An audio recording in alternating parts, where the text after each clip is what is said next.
జ్యోతిషాభిమానులందరికీ నమస్కారం. 2026 నూతన ఆంగ్ల సంవత్సరంలో 12 రాసుల వారికి వార్షిక ఫలితాలు ఎలా ఉంటాయి? 2026 జనవరి 1వ తారీఖు నుండి 2026 డిసెంబర్ నెల 31 వరకు గల ఈ ఆంగ్ల నూతన సంవత్సరంలో ద్వాదశ రాసుల వారి యొక్క వార్షిక ఫలితాలు అనగా సంవత్సర ఫలితాలు 12 మాసాల్లోనూ వీరి యొక్క ఫలితాలు ఎలా ఉంటాయి అని కనుక పరిశీలిస్తే ప్రధానంగా మనకు ఈ 2026 జనవరి నుంచి మార్చి 19 వరకు విశ్వావసునామ సంవత్సరం ఉంది. 2026 మార్చి 19 ఉగాది పండుగ తర్వాత శ్రీ పరాభవనామ సంవత్సరం ప్రారంభమవుతుంది.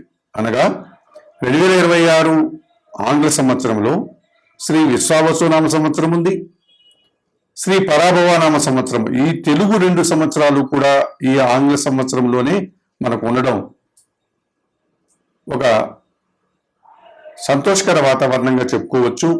2 తెలుగు సంవత్సరాలు కలిపి 2026 ఆంగ్ల సంవత్సరానికి మనం ఫలితాలు చెప్పుకుంటున్నాం.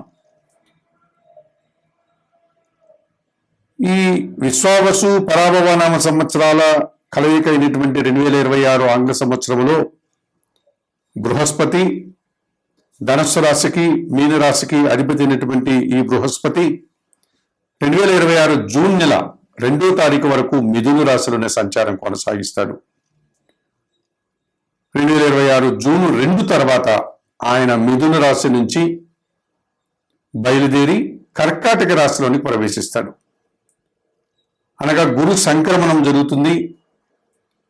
ఈ రకంగా కర్కాటక రాశిలోనికి ప్రవేశించినటువంటి గురువు బృహస్పతి ఇక 2026 డిసెంబర్ 31 వరకు కర్కాటక రాశిలోని సంచారం కొనసాగుతుంది.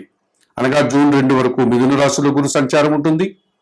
జూన్ 2 తర్వాత కర్కాటక రాశిలో గురువు తమ ఉచ్చ స్థానాన్ని అనగా ఉన్నత స్థానాన్ని పొంది అక్కడ తన సంచారాన్ని సంవత్సరం అంతా ఆయన సంచరించేటువంటి పరిస్థితి కనిపిస్తుంది.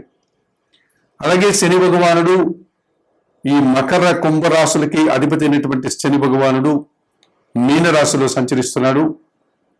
ఈ విశ్వావసు పరాభవన అనేటువంటి ఈ 2 సంవత్సరాలలో ఈ 2026 ఆంగ్ల సంవత్సరంలో జనవరి 1 నుంచి డిసెంబర్ 31 వరకు కూడా పూర్తిగా 12 మాసాలంతా కూడా ఆయన మీనరాశిలోనే సంచారం కొనసాగుతుంది.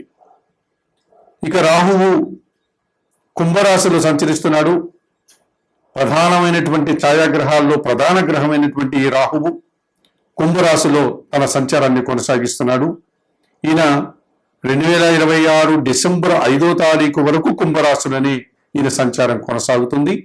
డిసెంబర్ 5 తర్వాత ఆయన మకర రాశిలోనికి ప్రవేశిస్తాడు. అనగా రాహువు వెనుకకు తిరిగి తన ప్రయాణాన్ని కొనసాగిస్తాడు గనక ఆయన సజావుగా ముందుకు వెళ్ళేటువంటి లక్షణాలు ఈ రాహుకేతువులకు ఉండవు గనుక రాహు వెనుకకు వక్ర మార్గంలో కుంభరాశి నుంచి మీనరాశికి వెళ్లకుండా కుంభరాశి నుంచి మకర రాశిలోని ప్రవేశిస్తాడు. అది కూడా డిసెంబర్ 5వ తారీఖు. అనగా ఇంచుమించుగా ఈ ఆంగ్ల సంవత్సరం అంతా కూడా కుంభరాశిలోని రాహు సంచారం ఉంటుంది.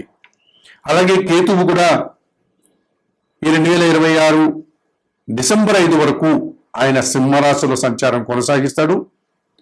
2026 డిసెంబర్ 5 తర్వాత ఆయన సింహరాశి నుంచి కన్యా రాశిలోకి రాకుండా వెనుకకు మరలి కర్కాటక రాశిలోని ప్రవేశిస్తాడు. ఈ రకంగా రాహుకేతువులు ఇద్దరూ కూడా కుంభరాశిలో రాహువు, సింహరాశిలో కేతువు డిసెంబర్ 5 వరకు ఇప్పుడు ఏ రాశుల్లో సంచరిస్తున్నాడో అదే రాశుల్లోనే 2026 ఆంగ్ల సంవత్సరంలో సంచారం కొనసాగుతుంది.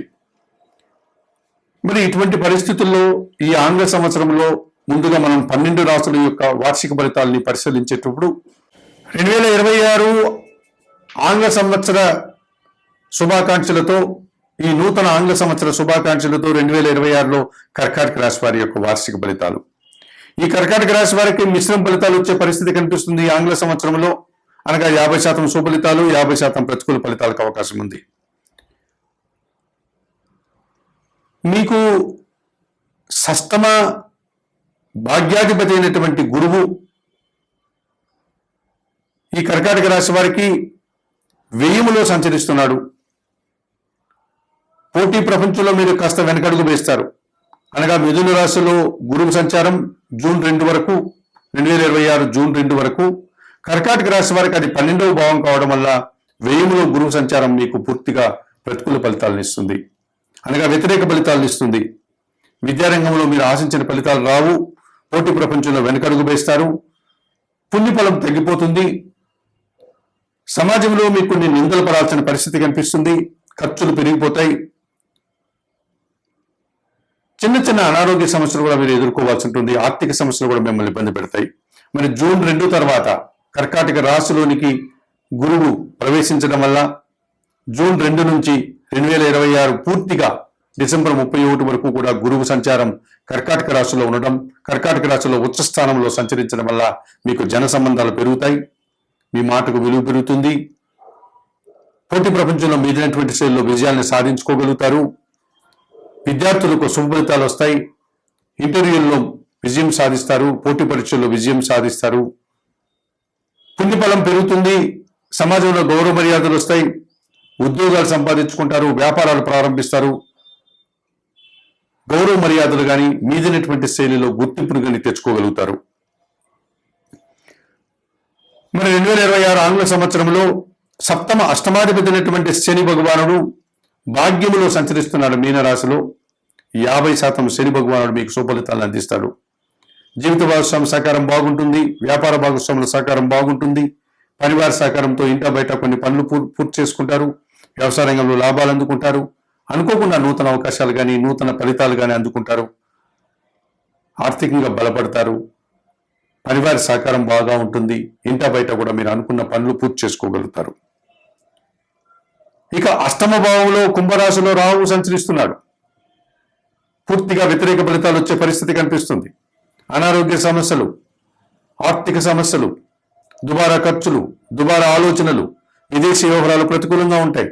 నూతన వ్యక్తుల వల్ల నష్టపోయేటువంటి పరిస్థితి మీకు కనిపిస్తుంది. మోసపూరితమైనటువంటి వ్యక్తులు, దురాశపరులు, అత్యాశపరులు మిమ్మల్ని వెంటాడి మీ చేత ధనాన్ని వెచ్చించి, అనగా డబ్బుని అందులో ఇన్వెస్ట్మెంట్ చేయించి నష్టపోయేటువంటి పరిస్థితికి తీసుకొస్తారు. లేకపోతే సమస్యల్లో మిమ్మల్ని ఇరికించి వారు తప్పుకొని వెళ్ళిపోతారు. ఈ రకంగా మీరు అతి మంచితనం వల్ల కొత్త వారిని నమ్మి, అత్యాశపరులని, స్వార్థపరులను నమ్మి మీరు ఇబ్బందులు కొని తెచ్చుకుని వారు అవుతారు. అలాగే ద్వితీయంలో సింహరాశిలో కేతు సంచారం వల్ల మీ మాటల వల్ల అపార్థాలు వస్తాయి. కుటుంబంలో అశాంతికి అవకాశం ఉంది. నిరాశ, అశాంతి మిమ్మల్ని అలుముకుంటుంది, వెంటాడుతుంది, ఇబ్బందులు కొని తెస్తుంది. మరి 2026 ఆంగ్ల సంవత్సరంలో ఈ కర్కాటక రాశి వారికి అష్టమ రాహువు, ద్వితీయ కేతువు కాలసర్ప దోషాన్ని చూపిస్తోంది. ఈ కాలసర్ప దోషం నుంచి బయటపడాలంటే తప్పనిసరిగా మీరు దీనికి పరిహారాలు నిర్వర్తించుకోవాలి. 2026 ఆంగ్ల సంవత్సరంలో గురువు మీకు జూన్ 2 వరకు ప్రతికూలంగా సంచరిస్తూ జూన్ 2 తర్వాత మీకు 50% గురుబలాన్ని అందిస్తున్నాడు. కర్కాటక రాశిలోకి గురువు రావడం వల్ల శని భగవానుడు భాగ్యములో మీకు 50% సుఫలితాలను అందిస్తున్నాడు. రాహుకేతువులు మాత్రం మీకు పూర్తిగా అష్టమంలో రాహువు, ద్వితీయంలో కేతువు కాలసర్ప దోషాన్ని ఇస్తూ మీకు ఇబ్బందులు ఇచ్చేటువంటి పరిస్థితి కనిపిస్తుంది. మరి 2026 ఆంగ్ల సంవత్సరంలో ఈ కర్కాటక రాశి వారు తప్పనిసరిగా ద్వితీయ కేతు దోషం నుంచి బయటపడడానికి, అష్టమ రాహు దోషం నుంచి బయటపడడానికి శ్రీకాళహస్తీశ్వర ఆలయానికి వెళ్ళి ఆ ఆలయంలో అందుబాటులో ఉండే రాహుకేతు పూజలు నిర్వర్తించుకోండి. ఈ రకంగా చేసుకోవడం వల్ల మీరు రాహుకేతు దోషం నుంచి బయటపడడానికి అవకాశం ఉంటుంది. అంత దూరం వెళ్ళలేని వారు నిత్య గణపతి ఆరాధన చేసి కేతు దోషం నుంచి బయటపడండి. లేకపోతే నిత్య కనకదుర్గాదేవిని దర్శించి రాహు దోషం నుంచి బయటపడండి. ఇక భాగ్యములో శని 50% సుఫలితాలను అందిస్తున్నారు కనుక ఆయన 100% సుఫలితాలను అందించడం కోసం, ఆ ప్రతికూలతను మీరు అనుకూలతగా మార్చుకోవడం కోసం మీరు శనివారం రోజు ఆంజనేయ స్వామి ఆలయానికి వెళ్ళి సింధూర పూజ కానీ, వడమాల పూజ కానీ, తమలపాకుల పూజ కానీ స్వామివారికి చేయించండి. సుందరకాండ పారాయణం చేయండి.